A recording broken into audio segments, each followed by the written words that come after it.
Hello! On se retrouve aujourd'hui pour parler saga. C'est donc la vidéo de mi-année, on va dire, parce que en fait j'en fais 2 par an pour parler un petit peu de mes sagas en cours. Donc j'en avais fait une à peu près il y a 6 mois justement pour parler de toutes les sagas qui me faisaient envie, toutes celles que j'avais terminées, toutes celles qui étaient en cours, donc et celles que je pensais potentiellement abandonner. Donc là j'ai refait un petit peu un point sur mes sagas.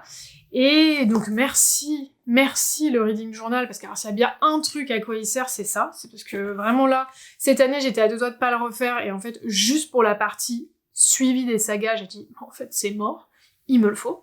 Donc ça va me permettre d'être quand même un petit peu plus efficace comme ça, et de vous dire exactement ce que j'ai terminé, pas terminé, ce que j'ai abandonné, tout ça, c'est parti. Donc dans les sagas que j'ai terminées cette année, ça va aller assez vite parce qu'il y en a pas tant que ça. Donc en fantasy, j'ai terminé et j'ai lu, parce que j'ai tout fait en fait la même année, la duologie qui était Une fenêtre sur les ténèbres. Donc vous savez, c'était Une fenêtre sur les ténèbres et je ne me souviens plus, un truc avec les couronnes corrompues, je crois, un truc comme ça. 2 couronnes corrompues. Et c'était trop cool, trop bien, j'ai trop kiffé. Enfin vraiment, les duologies c'est quand même assez satisfaisant en vrai, parce que c'est rapide, et en même temps quand ils sont de super qualité comme ça fait plaisir, t'as coché ta saga, t'as passé un bon moment. Franchement, ça fait partie, vous voyez, des sagas que j'ai adorées, dont j'espère retrouver voilà un plaisir comme ça en 2025. On verra, mais en tout cas, j'ai kiffé. Et vous allez rire, mais en fantasy, c'est la seule que j'ai terminée. Donc voilà, pourtant j'avais quand même des tomes 3 de pas mal de mes sagas, donc on peut pas vraiment dire, enfin tous les tomes je veux dire, de pas mal de mes sagas, donc on peut pas vraiment dire que ça soit un problème que j'ai pas les tomes et tout, parce que bon évidemment il y a plein de trucs que j'ai commencé et la suite est pas sortie.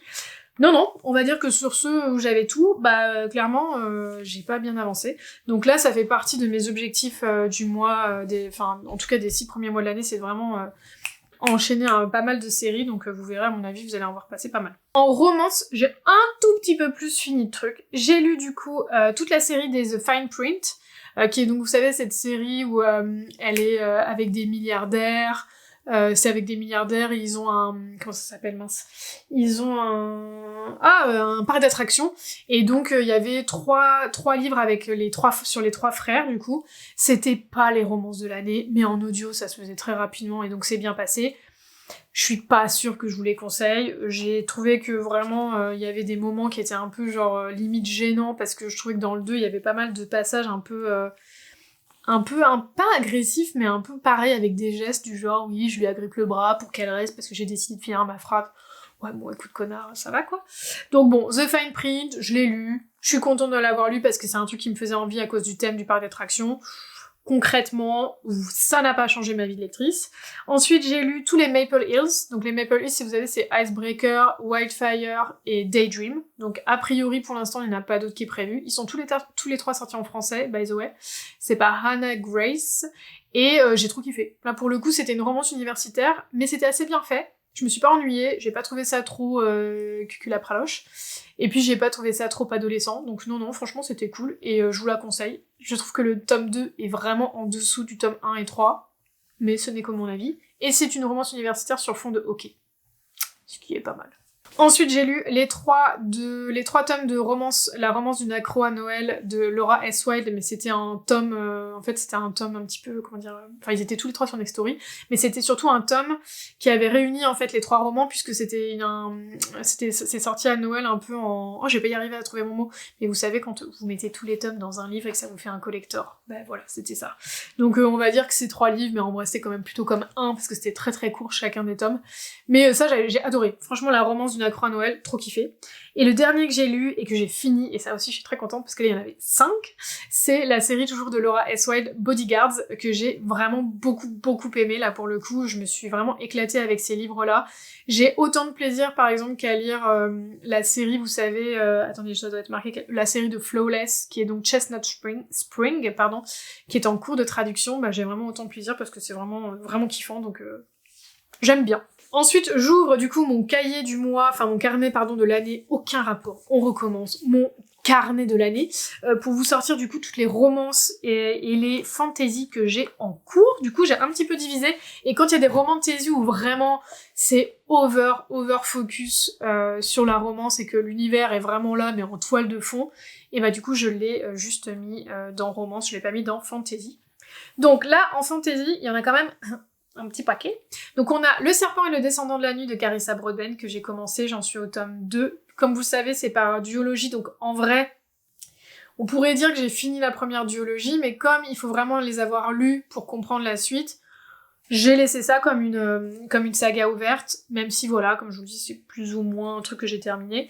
Là, il y a le 3 qui, comme je vous l'ai expliqué dans mes autres vidéos, sort là en février, que je vais enchaîner. Donc on va dire que non seulement je l'ai lu, je l'ai commencé, mais je suis plus ou moins à jour. Donc ça, c'est un bon point. Il y a L'Empire du Vampire où je suis trop contente parce que j'ai lu les 2 énormes pavasses et que du coup je suis quand même aussi en cours parce que le 3 n'est toujours pas sorti. C'est de J. Christophe, c'est sorti aux éditions de Saxus. Ça a été mon livre coup de cœur de 2024, donc ça, dès que ça sort, je le dégomme. Ensuite, j'ai commencé du coup Heartless Hunter, qui est donc de Crimson Moth, de... Je ne me souviens plus, je vous mettrai la petite photo, parce que je ne me souviens pas du nom de l'autrice, et vous m'envoyez bien, désolé. Ça pareil, j'ai commencé, et j'ai bien aimé, et franchement, quand le 2 sortira, je pense que je me le ferai assez rapidement. Donc du coup, bon voilà, c'est bien entamé, et je suis à jour pour le moment, parce que le 2 n'est pas encore sorti. Ensuite, une série où je suis pas à jour du tout, c'est L'Ascension d'une héritière de Chloé C. Peñaranda, parce que là, je crois que le 4 est en train de sortir, et j'en suis encore au 2. Je ne suis pas à jour.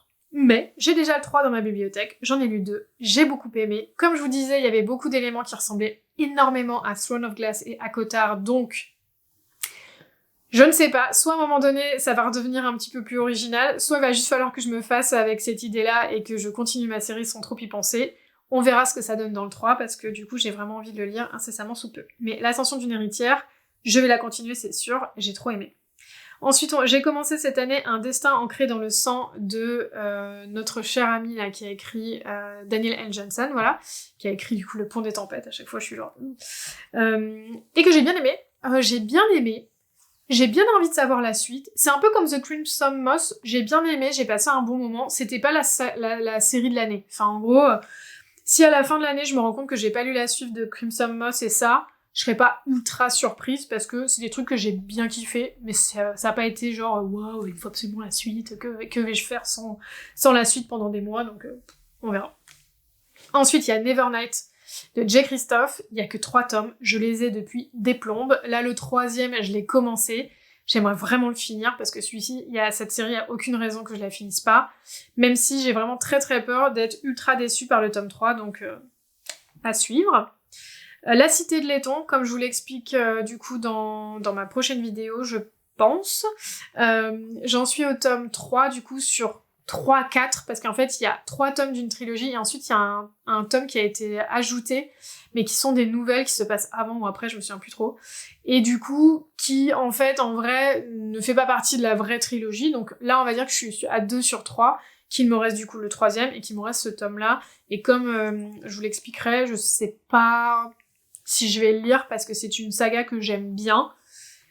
Mais honnêtement, avec le recul du coup après le 2, c'est une saga que je continue parce qu'elle est très riche, qu'elle est très intelligente, c'est ultra bien écrit et tout. Mais je suis pas à fond, comme je pourrais être à fond dans d'autres, parce que, et désolée mais moi c'est mon petit cœur d'artichaut qui fait ça, pour moi il y a pas assez de romance. Et donc du coup, comme moi, c'est vraiment un élément qui est fondamental maintenant dans mes fantaisies, j'adore ça, j'adore l'émotionnel en fait, et que ça soit de la romance en fait, c'est pas forcément que... Enfin, en fait j'ai besoin d'amour et j'ai besoin d'émotion. Parfois ça peut être des amitiés très fortes, ça peut être des clans extrêmement soudés et tout. Là on suit vraiment des personnages qui sont très solitaires finalement, et ça fait que j'ai pas l'attachement émotionnel que je recherche d'habitude, donc... La Cité de Laiton, je vais commencer le tome 3, mais je suis plus aussi hypée que quand j'ai commencé la série, je ne vous le cache pas. Ensuite, il y a Une Bresse sous la cendre de Sabaa Tahir, qui est une série que j'ai adorée. Donc du coup, là, j'ai lu les 2 premiers sur les 4. J'ai pas encore avancé parce que j'attends que le tome 3 sorte du coup en français, là, dans sa superbe édition, parce que souvent, Next Story le sort très très peu de temps après. Donc du coup, j'aime le faire en audio.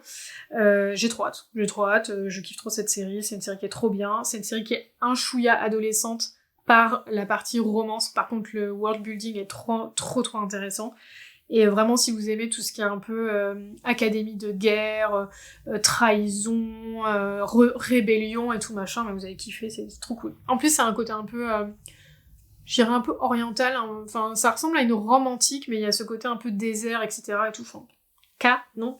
Donc ça, je suis à peu près sûre que je vais continuer. Ensuite, il y a Forging Silver into Star, qui est donc une série qui est écrite par Bridget Kemmerer, qui est donc sortie qu'en anglais pour le moment, mais comme ils ont traduit Défier la nuit, je crois que c'était aux éditions Rajo, si je dis pas de bêtises, je serais pas étonnée du coup qu'à un moment donné, il y a une maison d'édition qui traduit cette série-là, parce que c'est assez cool. Ça suit du coup la trilogie qui s'appelait Un sort si cruel et je sais plus quoi. Ça s'appelait A Curse So Dark and Lonely. Je sais plus trop comment ils l'ont traduit en français. Et donc là, en fait, c'est une nouvelle trilogie qui se passe dans le même univers, mais qui suit d'autres personnages. Et donc le premier est sorti il y a mazette, je sais plus, genre 5 ans, je crois. Et là, le 2 est en train de sortir. Donc ça, c'est aussi une série que j'attends avec beaucoup d'impatience, mais à tout moment, je suis hyper déçue et j'arrête. Donc franchement, c'est un peu ça passe ou ça casse parce que elle a mis tellement de temps pour sortir le 2 qu'il y a intérêt à ce que ça soit un truc de ouf. Ensuite, il y a Les Terres brisées de Victoria Aveyard que j'ai toujours pas commencé. Je suis désolée, j'ai mon nez qui me gratte. Que j'ai toujours pas commencé pour le coup, c'est un peu dommage. Donc lui, c'est pareil, il commence à devenir une mamie de ma palle, donc il va falloir que je le sorte dans une palle là sous peu parce que je l'avais mis, je crois, en janvier. Je me demande si ça va pas être sa 3e fois dans une palle, donc vous savez ce que ça veut dire. Donc voilà, Les Terres brisées, ça me tente bien. Ça a l'air d'être un peu found family, avec des personnages qui vont se regrouper pour mener une quête. Le seul truc qui me fait hyper peur avec ce livre, en fait, c'est les retours. C'est que les retours, on dit que le tome 1, il se passait rien. Et donc, bah ça, j'avoue que ça me frustre un petit peu. Donc on va voir ce qu'il en est. On va voir si l'année 2025 sera l'année de cette saga. Pareil pour la suivante, qui est donc Le Prieuré de l'Oranger. J'ai les 2 tomes, j'en ai lu aucun. Donc ça, c'est pas terrible. Mais bon. J'ai bon espoir que cette année, j'ai le courage de me sortir une énorme pavasse comme ça. Alors peut-être pendant les vacances, je sais pas, je me dirais, je lis un bouquin, tant pis ce sera celui-là, qui fait 12 milliards de pages à suivre. Ensuite, il y a Vampiria, du coup, la seconde trilogie, puisque Vampiria, du coup, de Victor Dixon, il y a eu 2 trilogies. Il y a une première trilogie qui était terminée, qui était hyper bien. Et là, il y a une deuxième qui a commencé aux États-Unis, donc qui se passe pas en Europe, qui est trop cool aussi. Donc j'ai lu les 2 qui sont sortis, donc je suis à jour. Yay! Et j'ai très très hâte, je pense que cette année devrait sortir le tome 3, j'imagine, et du coup, je pourrais, pareil, clôturer cette série cette année, donc c'est plutôt cool. Ensuite, il y a Ce cœur empoisonné, qui est sorti aux éditions de Saxus, de Kaylin Bayron, je crois, où j'ai lu que 1 sur les 2, et pourtant j'ai déjà le 2. Donc celui-ci, il est prévu pour avril, normalement, dans une catégorie bien particulière. Donc j'espère que du coup, je pourrais dire que ça y est, j'ai clôturé cette série. Ensuite, il y a Le Faucheur de sorcières, que j'ai commencé cette année, dont le tome 2 est déjà sorti et sera dans une de mes palles, encore une fois je pense, parce que je n'ai pas réussi à le sortir au mois de février. Mais voilà, j'ai les 2 tomes, il faut vraiment que je lise le 2 pour être à jour, parce que je crois que le 3 n'est pas encore sorti. Et je crois que c'est une série en 5 tomes, donc c'est pareil, on se lance encore dans un truc... Voilà. Ensuite, j'ai Belladonna, qui est paru pareil aux éditions de Saxus, qui est de... Je ne me souviens plus de son nom, cette jeune femme, désolée. J'ai lu aucun des 3. En fait, j'ai le 1, je l'ai commencé, j'ai kiffé. Ensuite, je l'ai posé et j'ai lu autre chose. Ensuite, je l'ai recommencé, j'ai kiffé. Et je l'ai posé et j'ai lu autre chose. C'est un peu l'histoire sans fin de ce livre. Donc, j'espère vraiment cette année que j'arriverai vraiment à la sortir parce que c'est un peu honteux. Voilà, on verra, j'ai envie de vous dire. Mais Belladonna, ouais, ça me chauffe bien. Et pareil, j'ai prévu de le mettre en avril dans une palle. Ensuite, on a D'écailles et d'obscurité, qui est un livre que je me suis acheté il y a pas très longtemps sur les conseils de Muffins and Book. Parce que vraiment, elle arrêtait pas de dire que cette série était ouf. Donc elle me fait bien envie. Mais j'ai le tome 1 pour le moment. J'ai pas les 2 autres et j'ai pas encore commencé. Donc voilà. Ensuite, dans une série un peu plus graphique, j'ai commencé Lightfall, qui est donc une série qui est je sais pas comment dire, qui est un livre illustré, on va dire. Donc j'en ai lu 2 sur 3 qui sont sortis. J'ai vraiment bien kiffé, et ça, je pense que dans les mois à venir, à un moment donné, je vais recraquer, et je vais me prendre le 3, et je vais le finir, donc en 2025, il sera terminé, j'ai aucun doute là-dessus. Ensuite, il y a une série où vraiment, je suis un peu, genre, mi-figue, mi-raisin, c'est-à-dire que j'ai bien aimé, mais j'ai pas assez d'éléments pour vous dire que j'ai adoré. Il s'agit de Spark of the Everflame. Donc là, j'ai lu le tome 1, parce que c'est le seul qui a été traduit pour le moment, sachant qu'il y a minimum 3 tomes, il me semble. Et j'ai bien aimé le tome 1, mais c'était ultra introductif. Et donc en vrai, à tout moment, le tome 2, ça me saoule, j'arrête. Donc voilà, moi j'ai pas... Enfin, pourquoi je vous parle de ça de façon, genre aussi, on a l'impression que je vous parle d'un truc hyper important, hyper grave. C'est surtout que, en fait, je me suis sentie un peu flouée en tant que lectrice, parce que je me suis dit, mince, Enfin, c'est quand même... Ça a commencé hyper bien comme histoire, et tu t'arrêtes, en fait. Et donc, j'ai trouvé que c'était un petit peu... C'était pas très cool de l'autrice de nous en donner aussi peu, et de direct arrêter le tome 1 pour ce côté de « je vais faire une trilogie, quadrilogie, peu importe, tétralogie ». Et donc, ça m'a un peu énervée. Donc, je vais voir ce que donne le numéro 2, mais... Voilà, pour le moment, je réserve mon avis sur celui-là. En revanche, où je suis sûre une saga que je suis sûre de continuer, c'est Le Royaume des mensonges. Du coup, le premier, c'était un royaume si cruel et merveilleux, je crois, que j'ai adoré, que j'ai trouvé trop cool. Et donc là, le 2 vient de sortir et je vais me jeter dessus. Donc ça, c'est sûr que je vais continuer parce que vraiment, c'était trop sympa. C'était hyper addictif, c'était hyper drôle. Enfin, il y avait un côté... pas forcément hyper original, mais j'ai déroulé les pages comme ça, donc franchement, aucune raison que je ne lise pas la suite. Ensuite, nous avons évidemment Fourth Wing, puisque j'en ai lu 2 sur 3. Là, il y a Onyx Storm qui vient de sortir, je l'ai acheté, je vais me le dégommer. Quand, je ne suis pas encore sûre. Après, je suis pas sûre que ça soit une fin, parce que si j'ai bien compris, c'est pareil, elle a prévu nous en faire 5 ou 7. Donc je pense que je suis pas au bout de mes peines sur cette saga. La saga suivante, pareil, je suis sûre de continuer, c'est Assistant to the Villain. Donc il y en a qu'un qui est sorti aux éditions Calix, mais j'ai trop adoré, c'était trop bien. Franchement, j'ai passé un tellement bon moment de lecture que j'ai aucun doute sur le fait que je vais lire la suite. Donc ça, dès que le 2 sort, je le lirai, mais je pense que pour autant, je ne pourrai pas clôturer cette série cette année, parce que je crois qu'il y a déjà 3 tomes en anglais. Le 3e doit sortir cette année, et le temps qu'il soit traduit, je pense qu'en 2025, ça sera pas la fin de cette saga-là. Ensuite, il y a Le Sang et l'Acier, qui est donc les légendes de Tezmar. Là, pour le coup, j'ai hyper bon espoir de terminer cette saga, les 4 tomes sont sortis et que je les ai tous, et que je suis déjà en train de lire le 3. Donc, peut-être qu'au mois de mars, je termine une saga, et ça, c'est cool. Ensuite, il y a La Lame du Roi, que j'ai lu en janvier, que j'ai énormément aimé. Il y a que le tome 1 qui est sorti, mais pareil, quand le tome 2 sort, c'est sûr que je lis la suite. Donc ça, pareil, c'est un truc... je sais que si je pourrais pas nécessairement le finir cette année, parce que ça dépendra des dates de parution, je serai à jour, il n'y a aucun problème. On a aussi L'Engrange-Temps, que j'ai lu, pareil, au mois de décembre. J'ai lu le tome 1, j'ai beaucoup aimé, et là, il faut vraiment que je me procure le tome 2 et que je lise le tome 2. Après, j'ai passé un bon moment de lecture. Je ne crois pas, que ce sera une série qui restera de façon immémorable dans ma vie de lectrice, mais on verra. Franchement, on verra. J'attends de voir ce que le tome 2 nous réserve, parce que j'ai quand même trouvé que le tome 1 était très jeunesse, et donc j'attends de voir si le tome 2 nous amène sur une version un peu plus mature, un peu plus solide, on va dire, en termes d'univers, sur l'histoire de notre petite Sophie, donc à suivre. Et la dernière série que j'ai commencée, c'est L'Ombre des Dieux, que je viens de commencer il y a très peu de temps, de John Gwynne du coup. C'est le premier tome sur une trilogie, qui est très cool, mais c'est le genre de livre, c'est un peu comme La Cité de Laiton, en fait quand vous êtes dedans, vous dites mais en fait c'est trop bien, l'univers il est trop bien et tout. Mais comme j'ai pas un attachement émotionnel fou pour les personnages, j'ai un peu du mal à y retourner. Pour autant, c'est une série qui est plutôt cool, donc... ça dépendra un peu de la fin du tome 1, soit ça me laisse sur un truc où vraiment j'ai réussi à m'accrocher au personnage et je me dis bon allez vas-y je continue parce que c'est canon, soit pas tellement, et dans ce cas-là je pense que ce sera potentiellement une série où je lirai que le tome 1 et je lâcherai la suite. Ce qui nous fait donc 25 sagas en cours, ce qui est quand même pas mal. J'ai bon espoir quand même d'en terminer potentiellement 12 sur les 25.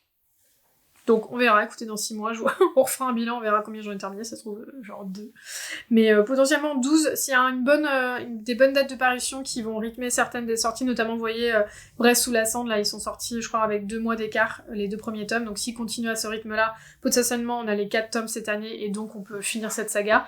Donc voilà, ça dépendra aussi des dates de parution, mais si tout se passe bien, et je pourrais peut-être finir au moins la moitié de mes sagas en cours, et ça serait plutôt cool parce que ça fait toujours plaisir de finir des sagas. En ce qui concerne les romances, pour le coup j'en ai beaucoup moins en cours, et j'étais hyper surprise quand j'ai fait ma liste, parce que alors, franchement vous voyez ma liste de sagas fantasy, j'ai plus de place, je vais devoir rajouter des trucs au milieu. Alors la saga, les romances, j'en ai j'ai 4 pauvres romances commencées, j'étais là, mais comment ça se fait donc du coup, c'est pour ça que je pense qu'il va vraiment falloir que j'en rajoute pas mal dans mes pales, parce qu'au final, j'adore ça, mais j'en lis pas assez, quoi. Trêve de blabla. Donc la première, c'est That Time I Got Drunk and Saved the Demon, qui est une série hyper loufoque. Si vous voulez, c'est un genre de de Legend and Latte, mais hyper smutty, quoi. Enfin, vraiment, c'est un univers comme ça, un peu Donjons et Dragons. On va suivre toujours un couple fantastique. Par contre, c'est qu'en anglais, je suis désolée, j'avais pas précisé. Et j'ai adoré. Le premier était tellement drôle. Franchement, j'ai trop kiffé. Le 2 était beaucoup moins bien. Du coup, c'est pour ça que j'ai pas encore lu le 3. Moi, je les ai achetés en e-book sur Amazon, parce que je sais pas s'ils sont pareils en papier. Je crois que oui, mais je suis pas très sûre. Et vraiment, c'est assez loufoque. Faut vraiment pas partir dans un truc genre ça va être une super belle romance bien construite et tout. Vraiment pas. Mais c'est bien délire et ça fait du bien. Enfin, moi, ça m'avait bien reboosté à une période où j'étais un petit peu en panne de lecture.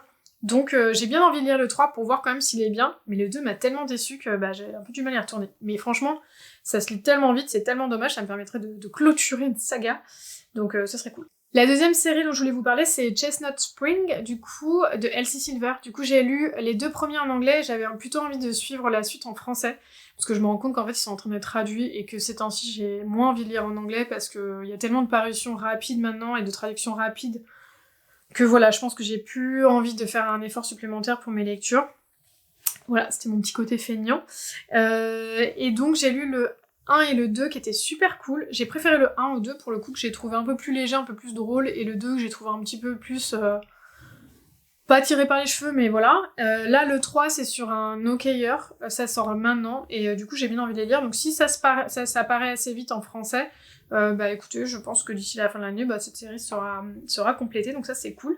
Après, il y a Season de Morgane Moncomble que j'ai commencé, donc j'ai lu les 2 premiers en audio sur Nextory, et les 2 sont déjà disponibles, mais j'ai envie de les lire en même temps que les saisons. Donc du coup là, il me reste printemps-été, donc c'est pareil, je pense que cette année ils seront pliés, donc ça c'est cool aussi. Après, il y a Roxby, du coup, que j'ai commencé. Alors là, ça va vraiment dépendre du tome 2. J'ai lu le tome 1, donc moi j'ai le tome 1 et 2, là, parce que vous savez, dans les J'ai lu, ils ont fait des espèces de je sais pas comment on dit, je vais pas y arriver, à sortir ce mot, quoi. Ils ont fait, en fait, des je vais pas vous le sortir. Ils ont fait des livres, je vais vous montrer, donc... Voilà, donc c'est un livre et ils ont mis plusieurs tomes à l'intérieur. Je n'arrive pas à trouver mon mot. Tout ça pour dire que, du coup, j'ai le 1 et le 2, qu'a priori, je crois qu'il y en a 4, que j'ai pas eu un coup de cœur intersidéral pour le 1, donc si le 2, c'est très très cool, je me ferai peut-être la suite en audio sur Nextory, mais je les achèterai pas, potentiellement. Si le 2, j'ai bien aimé, mais comme le 1, c'était pas le truc de l'année, franchement, je pense que je lirai pas la suite. Donc ça, c'est potentiellement un truc que je vais abandonner. Et ensuite, j'ai Bounded by Thorns de Elisabeth, je ne me souviens plus de son nom, désolée, que j'ai adoré, pour autant, que j'ai vraiment trop aimé. C'est un thème de harem inversé, donc c'est un peu spécial, mais j'ai vraiment kiffé. Et donc du coup, ça c'est sûr que dès qu'ils sortent, je me jette dessus, mais comme jamais. Donc voilà, donc franchement en termes de saga, ça m'en fait 1, 2, 3, 4, 5, dont une que je suis à 2 doigts d'abandonner, et potentiellement les autres, je pense que je pourrais les avoir finis d'ici la fin de l'année si les parutions vont rapidement, donc ça va. Après, pour faire le point du coup sur les séries les sagas, séries, vous avez compris, qui m'intéressent. Donc comme je vous le disais pour les romances, je pense que je vais plutôt essayer de vraiment en lire beaucoup plus parce qu'il y en a pas mal qui me font envie. D'ailleurs, une qui me fait très envie ces temps-ci, c'est la saga Wind City avec Mile High et Play Along, je crois qu'ils s'appellent les 2 tomes, où on va suivre des joueurs mais de sports différents, je crois, à chaque fois, si je me trompe pas. Donc je crois qu'il y a un basketteur, un hockeyeur, un gars qui fait du baseball, je sais plus trop. Mais ça avait l'air assez cool. Par contre, c'est des sacrées briquettes aussi, donc ça pareil, je vais voir, mais je pense que ça sera une romance, une saga qui va bien me plaire.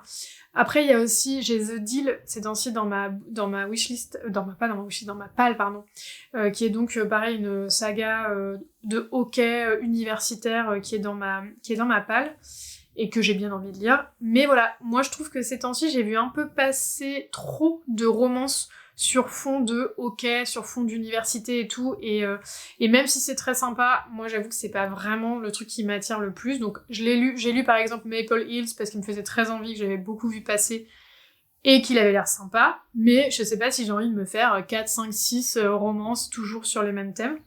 Il y a quand même une romance de hockey, mais qui suit une équipe de hockey, là pour le coup, donc c'est pas des adolescents, et qui a l'air sympa, c'est Behind the Net. Je crois que c'est celui-là, c'est le premier qui s'appelle comme ça, et il y a le 2 qui sort ce mois-ci. Donc ça c'est pareil, c'est une romance qui a l'air plutôt cool, où on va suivre des joueurs d'une même équipe, et à chaque fois on va suivre une héroïne différente. Il y en a une je crois qui travaille avec l'entraîneur si je me trompe pas. Il y en a une qui est la kiné. Enfin, il y a des choses comme ça. Enfin, voilà, ça a l'air aussi assez cool. Mais voilà, maintenant, j'aimerais un peu m'écarter aussi de ça et trouver peut-être aller plutôt creuser du côté de Elsie Silver.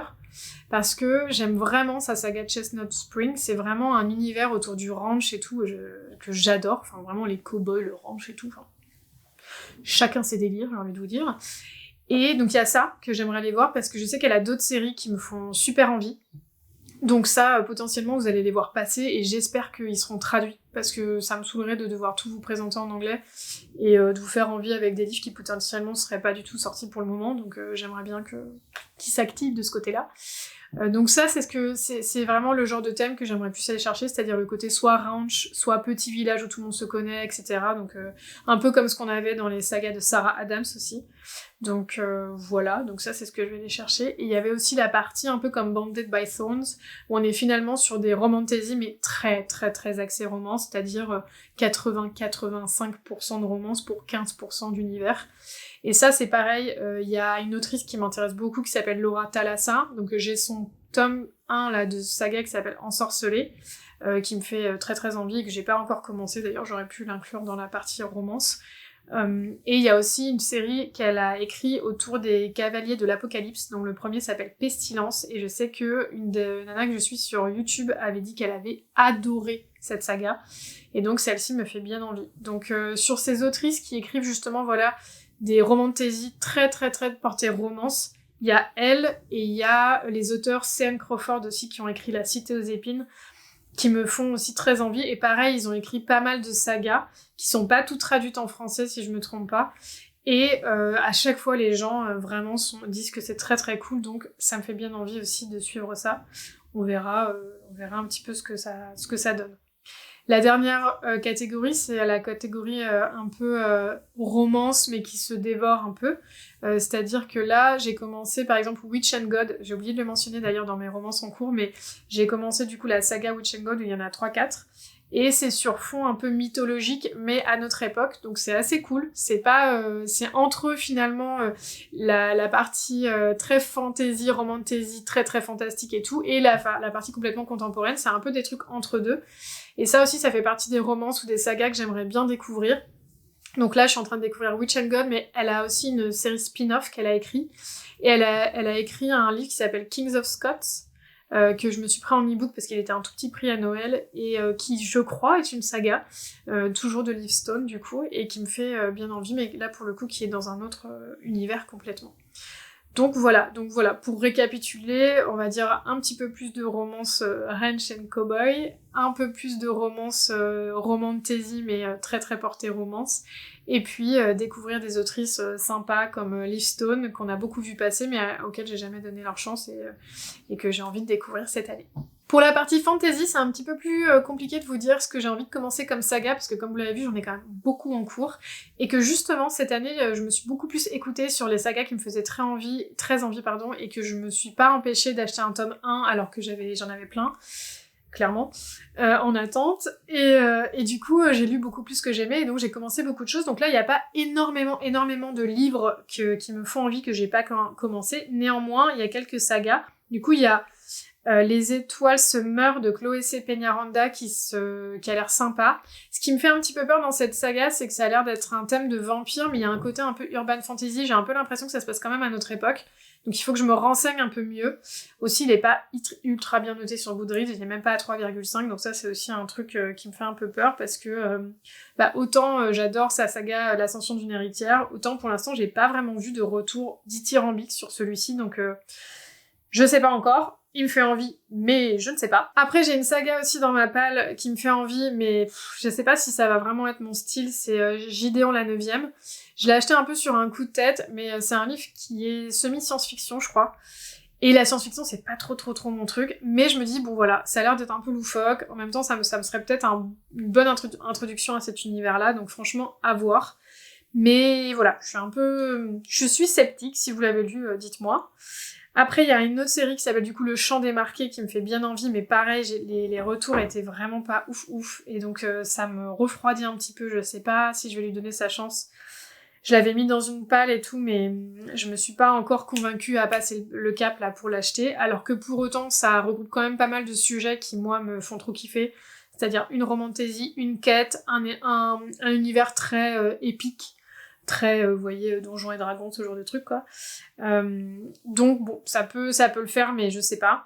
Il y a la saga The Sacred Stone, qui est donc le tome 1, c'est A Dawn of Onyx de Kate Golden, qui pour le coup me faisait très envie, mais qui avait l'air voilà d'avoir une histoire qui cassait pas trois pattes, parce que je crois que c'est une histoire d'une nana qui est une guérisseuse, il y a une histoire de pierre et tout, enfin je sais plus trop, attendez, j'essaie de vous retrouver le truc pour que ça soit quand même un petit peu concret. Ah oui c'est ça, donc c'est une jeune femme qui s'appelle Arwen, qui a été emprisonnée par un roi sanguinaire machin, mais qui du coup a des capacités de guérisseuse, donc elle commence à guérir un peu les gens et tout, et elle va se lier d'amitié avec une autre personne qui est emprisonnée avec elle pour essayer de se sortir de là.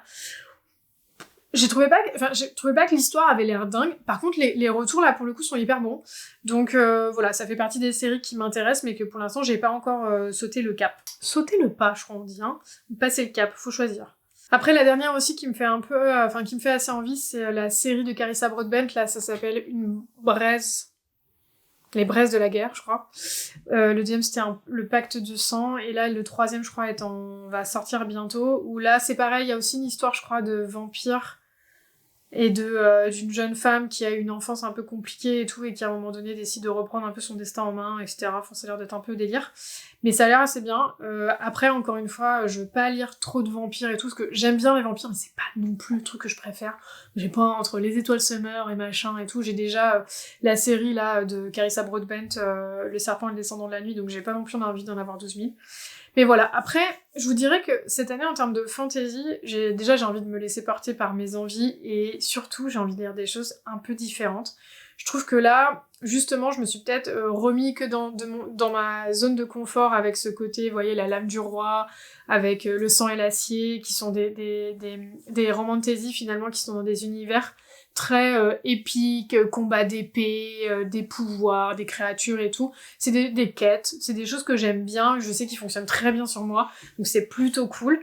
Mais, par exemple, vous voyez, je manque de livres, enfin, Une fenêtre sur les ténèbres, ça a été pour moi un coup de cœur, parce que justement, c'était assez différent, quoi.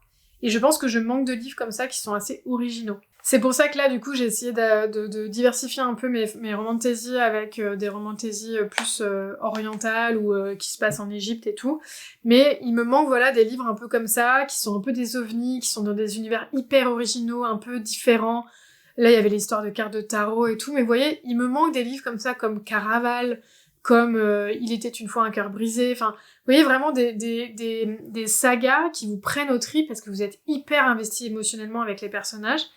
Bah là, à part les légendes de Tezmar, où j'ai vraiment eu ce truc-là, ça m'a happé et j'étais à fond, quoi. Je trouve que j'ai du mal à retrouver des romans de fantasy aussi bonnes que celle-ci, quoi. Donc ça va être un peu ma quête de 2025, c'est de me trouver, voilà, des sagas où vraiment je suis à fond et me dire, bah, si c'est pas le cas, interroge-toi si oui ou non ça vaut le coup de continuer ou pas la saga, parce que c'est cool de passer un bon moment de lecture, mais parfois on a envie quand même d'un truc un petit peu plus prenant, quoi.